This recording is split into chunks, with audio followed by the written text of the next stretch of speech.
তুমি কি জানো আমাদের কলিজার নবী সাল্লাল্লাহু আলাইহি সাল্লামের জীবন কতটা কষ্টের ছিল? তিনি শিশু অবস্থায় তার মা বাবাকে হারিয়েছিলেন।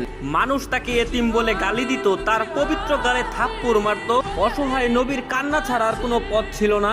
নবুয়ত পাওয়ার পর তার আপনজনরাই হয়ে ওঠে তার চিরশত্রু। তাকে পদে পদে হত্যার চেষ্টা করা হয়। মানুষ তার শরীরে ময়লা আবর্জনা ছুঁড়ে মারত, তার রাস্তায় কাটা বিছিয়ে রাখতো। মানুষ তার শরীরে পাথর মারত। মানুষের ছুরা পাথরে নবী করিম সাল্লাল্লাহু আলাইহি সাল্লামের দাঁত মুবারক শহীদ হয়ে যেত। নিকৃষ্ট পাষাণরা নবীর পবিত্র মুখে থুথু পর্যন্ত ছিটিয়ে দিয়েছিল। নবী করিম সাল্লাল্লাহু আলাইহি সাল্লামের কষ্টের দহন আরো বাড়লো যখন তার শিশুকালে কলিজার 3 পুত্র সন্তান ইন্তেকাল করেছিল। আবার কলিজার নবীর ঘরে চুলাও জ্বলত না। ঈদের দিনও তিনি না খেয়ে ঈদগাহে যেতেন। ইসলামের জন্য আমার নবী 3 বছর গাছের পাতা খেয়ে বেঁচেছিলেন। এত কষ্টের মাঝে থেকেও আমাদের কলিজার নবী আমাদের জন্যই শুধু কেঁদেছেন। আমার এই অসহায় নবীকে যদি ভালোবাসো তাহলে কমেন্টে লেখো আই লাভ মুহাম্মদ এবং